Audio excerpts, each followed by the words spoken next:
And welcome back to the channel, from mantles to modern, back with yesterday's yard sale pickups.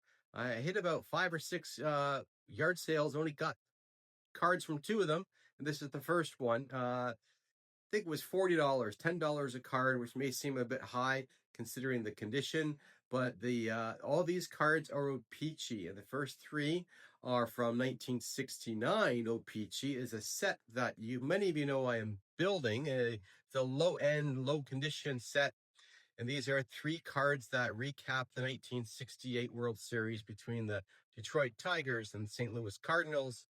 Of course, we all know that the Tigers here won it. There's Mickey Lalich celebrating his 3rd win, probably game 7, over the Cardinals. And the sticker price in all these cards was $15. I got them all, each one for 10. That's fine.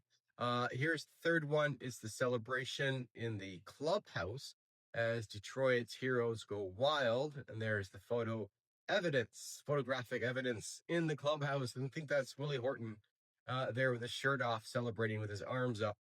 And this is the 1968 records. Yeah, really good to find these 3 cards. They're pretty tough to find. And the last card I got from this lot of 4 at this 1 yard sale was a 1970 card of Fergie Jenkins. I didn't notice till I brought this home. There is a bit of a crease. It's really hard to see, but you can see it if you hold it up to the light in the right way. But that's fine. I have about 100 1970 OPCs lying around. One day, if I get enough of them, maybe I'll decide to turn it into a set if I can build one. Being in Canada, it shouldn't be that hard. Now, the next yard sale, I picked up 3 things, and this is the first one. For $5, I got this 2001 Hasbro starting lineup. It's got Nolan Ryan on it, of course, little statue there. As you can see him throwing a pitch with the Texas Rangers. It's a sealed box, which is great. It's never been opened. I'm not going to open it. There's the baseball card that goes with the little statue. That baseball card itself goes for about $4 or $5 on eBay. And I'd flip it over, and you see they came out with, I guess, a few more. There's Robin Yount. There's Reggie Jackson with those funny glasses he's wearing. There's the Nolan Ryan, which I just got. You're looking at it. And there's Tom Seaver. And there's Willie Stargell is the last one from the Pirates. So I guess they're just celebrating some of the Hall of Fame entries in 1990 that happened. Right. So what's the second thing that I bought? The second thing I bought for $5 is this, what I was hoping was a complete baseball set from 1991 Fleer. So I took it home. I looked at all the numbers. All the cards are in it sequentially. So yeah, it's a complete set for $5, which is, of course, as you know, a really, really great deal. The first thing I did after checking that all the cards were there, I went and took out the Provisions, which these are actually really nice artwork. I know you've seen these before. There's all 12 of them there. There's Mark McGwire, very famous one with the American flag. And there's probably the second most famous one, Bo Jackson. The artwork is stunning. It's a nice little set. There's the flame-throwing Dwight Gooden. Surprisingly, there's no Ken Griffey Jr., even though this is 2-3 years into his career. They didn't do one for Ken Griffey Jr., which is quite surprisingly. Eric Davis, Don Mattingly. Is he the last one? No, one more. There's Darryl Strawberry. And then it came with 2 all-star cards as well. One for Cecil Fielder, his father, and the other one for Jose Canseco. So also came with those 2 all-star cards. That's what they look like on the back.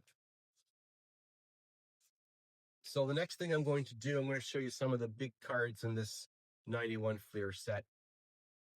So first card that I looked for was this Nolan Ryan. Card number 302. So that was included. I'll put him back in. Second card I looked for was the Ken Griffey Jr., which is card number 450.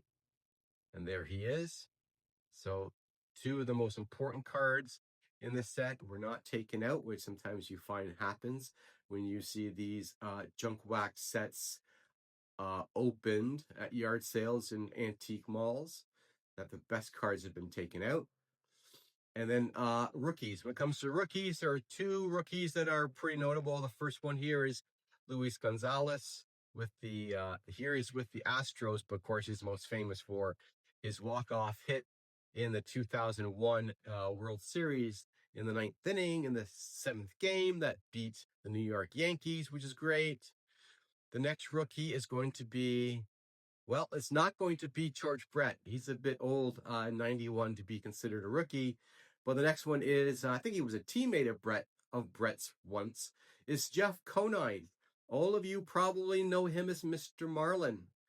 Yes, he won the World Series with the Florida Marlins in 1997 and 2003. So forever in the hearts of Marlins fans, Jeff Conine's rookie card. And then finally, the last card, you probably all know this card too. It's the second generation stars. It's Ken Griffey Jr. there with Barry Bonds. What, probably at the All-Star game or maybe spring training game. There's card number 710. Both Griffey and Bonds had fathers that were stars in their own right in Major League Baseball. So that makes it a very collectible card. So we'll kind of carefully put this back into the right slot. 710. There we go. Done. So if you've watched Baseball Card Stories, aka the Phillies guy, I'm going to put this set up on Marketplace and see if I can double or triple my money. Okay, last box for $10. I got this whole box of Blue Jay cards. There are some sets, there are some special sets that you're seeing here, and there's a whole bunch of loose cards, but they're all in top, and they're all in penny sleeves, which is quite nice. There's Alfredo Griffin from 1980. So I'm fast forwarding this pretty quickly. There's Buck Martinez before he was with the Jays. There's not a whole lot here of value, but I was able to pull out some of these cards and finish off or add to some team sets that I have going on for the Blue Jays.